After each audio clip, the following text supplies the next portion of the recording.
Qu'Allah vous bénisse et vous accorde sa paix, à vous tous qui nous rejoignez aujourd'hui, musulmans, mais aussi à celles et ceux qui, venant d'autres horizons, cherchent sincèrement à comprendre notre religion.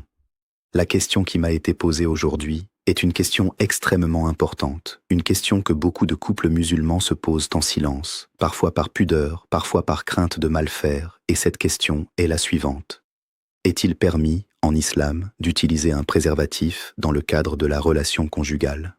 Je vais vous répondre directement, sans détour, car notre religion n'est pas une religion de tabou, elle est une religion de clarté, une religion qui a réglementé jusqu'aux détails les plus intimes de la vie humaine afin que nul croyant ne reste dans l'ignorance ou dans l'angoisse concernant ce qui est permis et ce qui ne l'est pas. Et la réponse, chers frères et sœurs, est que oui, l'utilisation du préservatif est permise en islam, sous certaines conditions que je vais détailler avec précision, en m'appuyant sur le Coran, sur la sunna authentique du prophète, paix et salut sur lui, et sur les avis des savants reconnus à travers les siècles. Avant d'entrer dans le vif du sujet, je tiens à dire à quel point cette question est essentielle pour les musulmans d'aujourd'hui. Nous vivons dans un monde où les couples doivent gérer des réalités économiques, sociales et sanitaires complexes. Le nombre d'enfants, l'espacement des naissances, la santé de l'épouse, les conditions de vie de la famille, tout cela entre en ligne de compte dans la vie d'un foyer musulman. Et malheureusement, beaucoup de frères et sœurs n'osent pas poser ce genre de questions par peur d'être jugés, alors qu'il s'agit d'une question de fiqh, de jurisprudence islamique, tout à fait légitime, qui a été traitée par nos savants depuis les premiers siècles de l'islam.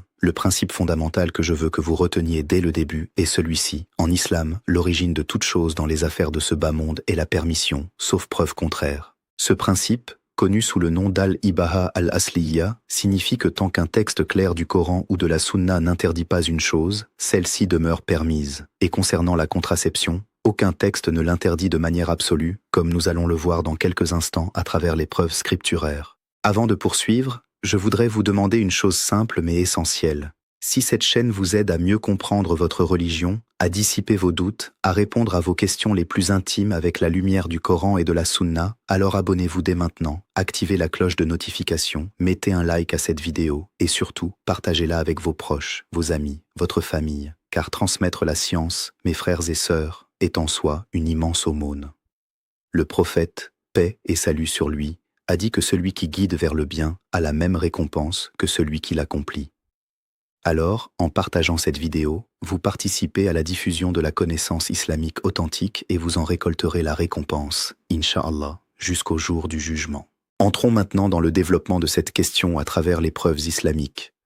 Le point de départ obligatoire pour comprendre la position de l'islam sur la contraception et donc sur l'utilisation du préservatif est le hadith rapporté par Jabir ibn Abdillah, qu'Allah l'agrée, qui a dit « Nous pratiquions le hazl du vivant du messager d'Allah, paix et salut sur lui, alors que le Coran descendait. » Ce hadith authentique, rapporté dans les recueils de Bukhari et Muslim, nous informe d'un fait extrêmement important. Les compagnons du prophète pratiquaient le hazl, c'est-à-dire le coït interrompu, une méthode de contraception naturelle consistant à se retirer avant l'éjaculation, et ce, du vivant même du prophète, paix et salut sur lui.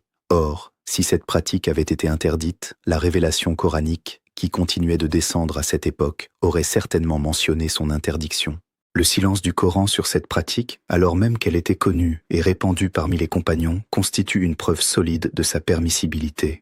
Il existe également un autre hadith rapporté par Abu Saïd al-Khudri, qu'Allah l'agrée, dans lequel il est rapporté qu'un homme est venu voir le prophète, paix et salut sur lui, et lui a dit « Ô messager d'Allah, j'ai une esclave dont je jouis, et je pratique le hazl avec elle, car je n'aime pas qu'elle tombe enceinte. » Et le prophète, paix et salut sur lui, lui a répondu « Fais comme tu veux, mais sache que ce qui est décrété pour elle arrivera. » Ce hadith, rapporté par Muslim, nous montre deux choses fondamentales. Premièrement, que le prophète, paix et salut sur lui, n'a pas interdit cette pratique, il a même dit à cet homme « Fais comme tu veux », ce qui est une autorisation claire et explicite. Deuxièmement, le prophète a rappelé un principe théologique essentiel, celui du destin, du qadar.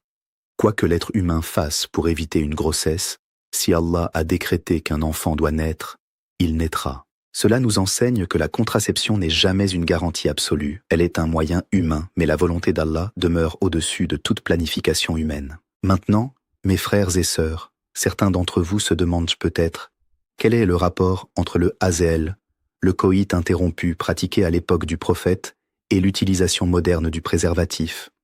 Le rapport est direct, et c'est ici qu'intervient un principe fondamental de la jurisprudence islamique appelé le qiyas, l'analogie juridique. Les savants ont établi que le préservatif, dans son objectif et dans son mécanisme, remplit la même fonction que le hazel, empêcher la rencontre entre le sperme de l'homme et l'ovule de la femme, sans pour autant détruire une vie déjà formée. Le préservatif est en réalité une méthode plus fiable et plus respectueuse du plaisir de l'épouse que le coït interrompu, car ce dernier était d'ailleurs déconseillé par certains savants en raison du fait qu'il prive souvent la femme de la complétude de son plaisir, alors que le rapport doit être un moment de plénitude partagé entre les époux. Ainsi, puisque le hazel était permis à l'époque du prophète, paix et salut sur lui, et puisque le préservatif remplit la même fonction contraceptive sans induire de préjudice supplémentaire, les savants contemporains, parmi lesquels des membres de grandes instances de fiqh comme l'Académie internationale du fiqh islamique, ont statué que son usage est permis dans le cadre du mariage. Je tiens à insister sur un point extrêmement important ici. Cette permission n'est pas absolue et sans condition. Elle est encadrée par des principes que je vais maintenant détailler, car c'est précisément dans ces détails que réside la sagesse de notre religion. Le premier principe fondamental est celui du consentement mutuel entre les époux. Le rapport conjugal est un droit partagé, un droit de l'homme et un droit de la femme. Allah dit dans le Coran, dans la sourate Al-Baqarah, verset 223, « Vos femmes sont pour vous un champ de labour, allez à votre champ comme vous le voulez. » Ce verset établit le cadre général de la relation intime dans le mariage, mais il ne doit jamais être compris comme donnant à l'homme un pouvoir unilatéral sur les décisions concernant la procréation. Les savants sont unanimes sur le fait que si l'un des époux souhaite avoir des enfants et que l'autre s'y oppose de manière catégorique et permanente sans raison légitime, cela peut constituer un préjudice, un darar, qui doit être résolu par le dialogue, voire par une médiation si nécessaire. La contraception temporaire, décidée d'un commun accord pour espacer les naissances ou pour préserver la santé de l'épouse, ne pose aucun problème. Mais priver définitivement son épouse du droit à la maternité ou priver son époux du droit à la paternité sans consultation ni consentement est une chose qui s'éloigne de l'esprit de justice et de miséricorde que notre religion nous enseigne dans le couple.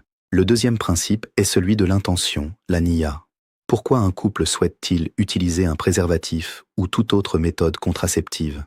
Si l'intention est d'espacer les naissances pour permettre à la mère de récupérer physiquement et psychologiquement après un accouchement, pour offrir une meilleure éducation aux enfants déjà nés, pour stabiliser la situation économique du foyer avant d'accueillir un nouvel enfant, ou pour des raisons médicales légitimes attestées par un médecin de confiance, alors cette intention est tout à fait acceptable en islam. Notre religion n'est pas une religion qui pousse à la précipitation irréfléchie, elle est une religion d'équilibre, de sagesse, de planification raisonnable.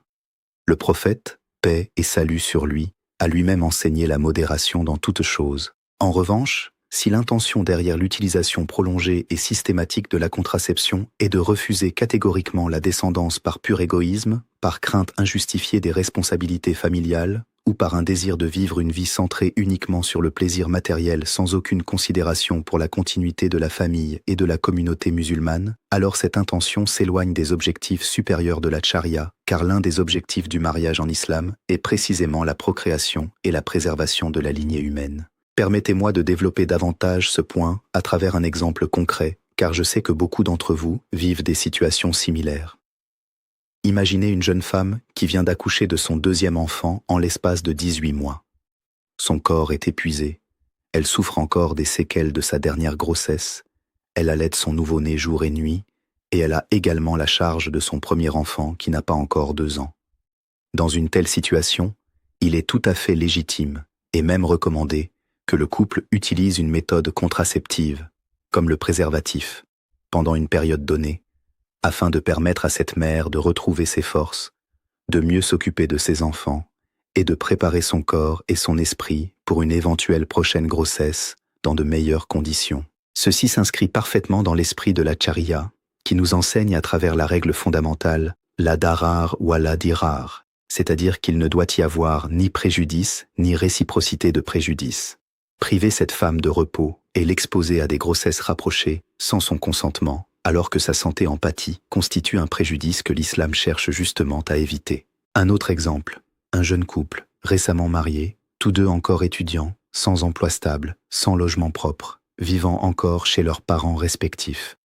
Il est tout à fait sage, dans une telle situation, de retarder la venue d'un enfant de quelques mois ou de quelques années, le temps de stabiliser leur situation financière et sociale, afin de pouvoir accueillir cet enfant dans de meilleures conditions matérielles et psychologiques. Cela ne relève absolument pas d'un manque de confiance en la providence d'Allah, contrairement à ce que certains pourraient penser à tort. Bien au contraire, c'est faire preuve de sagesse tout en gardant une confiance totale, un tawakkul sincère, envers Allah. Car la planification humaine ne contredit jamais le destin divin, elle s'inscrit simplement dans les moyens que nous sommes autorisés à utiliser, tout en sachant que la décision finale appartient uniquement à Allah. Il est également essentiel de rappeler que l'utilisation du préservatif à des fins contraceptives est différente de la stérilisation définitive.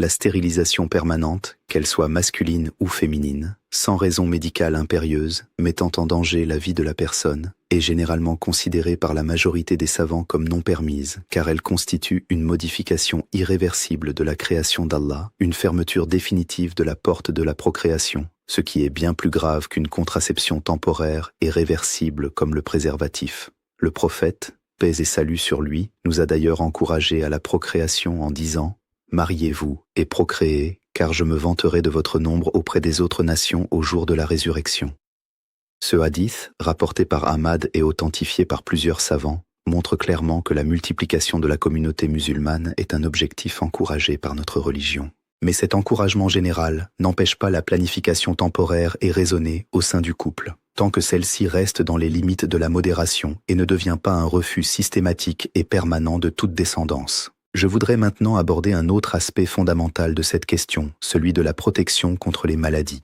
Dans le cadre strictement licite du mariage, entre un époux et son épouse, l'utilisation du préservatif à des fins de prévention sanitaire, par exemple lorsque l'un des conjoints souffre d'une condition médicale particulière ou pour éviter la transmission de certaines infections dans des circonstances spécifiques, est également tout à fait permise. La préservation de la santé, Hifz an-Nafs, est l'un des objectifs supérieurs de la charia islamique, l'un des 5 objectifs fondamentaux identifiés par nos savants, aux côtés de la préservation de la religion, de la raison, de la descendance et des biens. Ainsi, toute mesure raisonnable prise pour préserver la santé des époux, dans le cadre légal du mariage, s'inscrit parfaitement dans les objectifs supérieurs de notre religion. Il convient également de rappeler, et ceci est extrêmement important pour nos frères et sœurs qui nous écoutent, que tout ce que je viens d'expliquer concerne exclusivement le cadre du mariage licite entre un homme et une femme. L'islam interdit catégoriquement toute relation intime en dehors du mariage, que ce soit avant le mariage ou en dehors de celui-ci.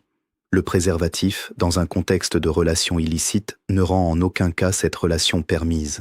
Il ne s'agit pas ici d'un outil qui légitimerait la fornication ou l'adultère sous prétexte de protection contre les grossesses ou les maladies. Le péché de zina demeure un péché majeur, quelles que soient les précautions prises, car ce n'est pas la conséquence matérielle de l'acte qui est visé par l'interdiction divine, mais l'acte lui-même, qui constitue une transgression des limites fixées par Allah. Allah dit dans le Coran, dans la sourate Al-Isra, verset 32, « Et n'approchez pas la fornication, car c'est une turpitude et le mauvais chemin. » Ce verset ne dit pas seulement de ne pas commettre la fornication, il dit de ne même pas s'en approcher, ce qui inclut tout ce qui pourrait y mener, les regards illicites, les rendez-vous secrets, la mixité inappropriée, et bien sûr l'acte lui-même, sous quelque forme que ce soit.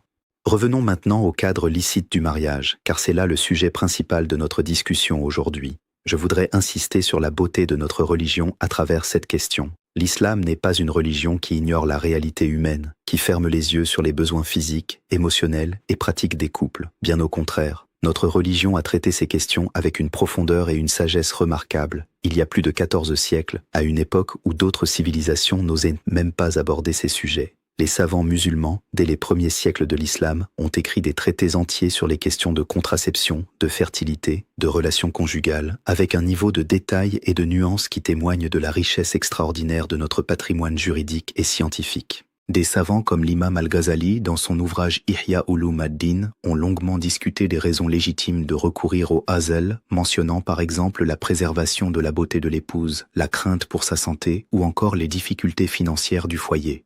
Je voudrais également clarifier un point qui suscite parfois la confusion parmi les musulmans. La différence entre la planification familiale temporaire et raisonnée, qui est permise, et le contrôle démographique imposé de l'extérieur, souvent inspirés d'idéologies étrangères à l'islam qui visent à limiter la population musulmane pour des raisons politiques ou idéologiques. L'islam rejette catégoriquement toute politique qui viserait à imposer une limitation des naissances à l'ensemble de la communauté, car cela relève d'une décision qui appartient uniquement aux couples dans l'intimité de leur foyer, en fonction de leur situation propre, et non d'une directive extérieure imposée par un État ou une organisation. Chaque couple est libre, dans le cadre des principes que nous avons évoqués, de décider ce qui est le mieux pour leur famille, en consultant si besoin des savants de confiance et des médecins compétents. Permettez-moi maintenant d'aborder un point pratique extrêmement important pour les couples qui nous écoutent, la nécessité de la concertation et du dialogue. Le mariage en islam n'est pas une relation de domination, mais une relation de complémentarité, de miséricorde et d'affection mutuelle, comme Allah le décrit magnifiquement dans le Coran, dans la sourate Ar-Rum, verset 21. Et parmi ces signes, il a créé pour vous, de vous-même, des épouses pour que vous viviez en tranquillité avec elles, et il a mis entre vous de l'affection et de la bonté. Cette tranquillité, cette affection, cette bonté doivent également se manifester dans la manière dont les époux prennent leurs décisions concernant leur vie intime et leur planification familiale. Un homme ne doit jamais imposer unilatéralement l'utilisation ou la non-utilisation d'une méthode contraceptive à son épouse, tout comme une épouse ne doit pas prendre cette décision seule sans en discuter avec son mari. Cette décision doit être le fruit d'une concertation sincère, dans le respect et l'amour, en tenant compte des besoins et des préoccupations de chacun. Je voudrais également mentionner un aspect que beaucoup négligent, le rôle du plaisir mutuel dans le cadre de l'utilisation du préservatif. Certains couples hésitent à utiliser cette méthode par crainte qu'elle diminue le plaisir de l'un ou de l'autre. Or, notre religion accorde une importance considérable au plaisir conjugal, considéré non pas comme un simple moyen de procréation, mais comme un droit à part entière de chaque époux, et même comme un acte d'adoration lorsqu'il est vécu dans le cadre licite du mariage. Le prophète, paix et salut sur lui, a enseigné à ses compagnons l'importance des préliminaires, de la tendresse, de la communication entre époux durant leurs moments intimes. Si l'utilisation du préservatif pose un problème de confort ou de plaisir pour l'un des époux, il est tout à fait légitime d'en discuter ouvertement et de chercher, ensemble, la méthode contraceptive la mieux adaptée à leur situation, en consultant éventuellement un médecin musulman de confiance qui pourra orienter le couple vers d'autres options disponibles, toujours dans le respect des principes islamiques. Il est important, à ce stade de notre discussion, de rappeler également que la décision d'avoir des enfants ou de retarder leur venue ne doit jamais être motivée par la peur de la pauvreté ou par un manque de confiance en la providence divine. Allah dit dans le Coran, dans la sourate Al-Isra, verset 31, « Et ne tuez pas vos enfants par crainte de pauvreté, c'est nous qui attribuons leur subsistance, et à vous aussi. Les tuer est vraiment un grand péché. » Ce verset, bien qu'il concerne historiquement l'infanticide pratiqué par certaines tribus arabes pré-islamiques, nous enseigne un principe intemporel. La subsistance de chaque être humain, y compris celle des enfants à naître, est garantie par Allah et non par les moyens matériels des parents seuls. Ainsi, si un couple choisit de retarder une grossesse pour des raisons de préparation matérielle raisonnables, cela est acceptable, mais si cette décision est motivée par un désespoir profond ou une absence totale de confiance en la providence d'Allah, il convient de rééquilibrer cette intention par un renforcement de la foi et du tawakkul. Je souhaite maintenant aborder la question sous un angle un peu différent, celui de la responsabilité parentale et du bien-être des enfants déjà présents dans le foyer. Un des objectifs de la planification familiale raisonnée en islam est de permettre aux parents d'offrir à chacun de leurs enfants une éducation religieuse et morale de qualité, une attention suffisante, un amour équilibré. Le prophète, paix et salut sur lui, a insisté à de nombreuses reprises sur l'importance de l'équité entre les enfants et sur la qualité de leur éducation religieuse. Un foyer qui accueille des enfants dans des conditions de précipitation excessive, sans espacement suffisant, peut parfois avoir des difficultés à offrir à chacun l'attention nécessaire. C'est pourquoi les savants ont considéré que l'espacement raisonnable des naissances, y compris par l'utilisation du préservatif, peut en réalité servir les objectifs supérieurs de l'islam concernant l'éducation et le bien-être des enfants. Maintenant, chers frères et sœurs, avant de conclure cette explication détaillée, je voudrais résumer les points essentiels que nous avons abordés aujourd'hui, afin que chacun d'entre vous reparte avec une compréhension claire et solide de cette question. Premièrement, l'utilisation du préservatif dans le cadre du mariage licite est permise en islam, sur la base de l'analogie avec la pratique du AZL, autorisée du vivant du prophète, paix et salut sur lui, et confirmée par le silence du Coran à ce sujet malgré la révélation continue à cette époque. Deuxièmement, Cette permission est conditionnée par le consentement mutuel des deux époux, car la décision de contraception, temporaire ou prolongée, doit toujours être prise dans le dialogue et le respect mutuel et non de manière unilatérale. Troisièmement, l'intention derrière cette pratique doit rester dans les limites de la sagesse et de la modération. Espacer les naissances pour des raisons de santé, de stabilité économique ou d'éducation est acceptable, mais refuser catégoriquement et définitivement toute descendance sans raison légitime s'éloigne des objectifs supérieurs du mariage en islam. Quatrièmement, cette permission concerne strictement le cadre du mariage licite et ne doit en aucun cas être comprise comme une légitimation de relations intimes en dehors de ce cadre sacré. Cinquièmement, la stérilisation permanente est différente de la contraception temporaire réversible et nécessite des conditions plus strictes pour être permise, généralement liées à une nécessité médicale impérieuse. Je voudrais également, avant de terminer, adresser un mot particulier aux jeunes couples qui commencent leur vie conjugale. N'ayez pas honte de poser ces questions à des savants de confiance, à des imams compétents ou de consulter des ouvrages de fiqh reconnus. Notre religion n'a jamais eu peur d'aborder les questions intimes de la vie humaine, car elle sait que l'ignorance dans ces domaines peut conduire à des difficultés dans le couple, voire à des péchés involontaires par manque de connaissances.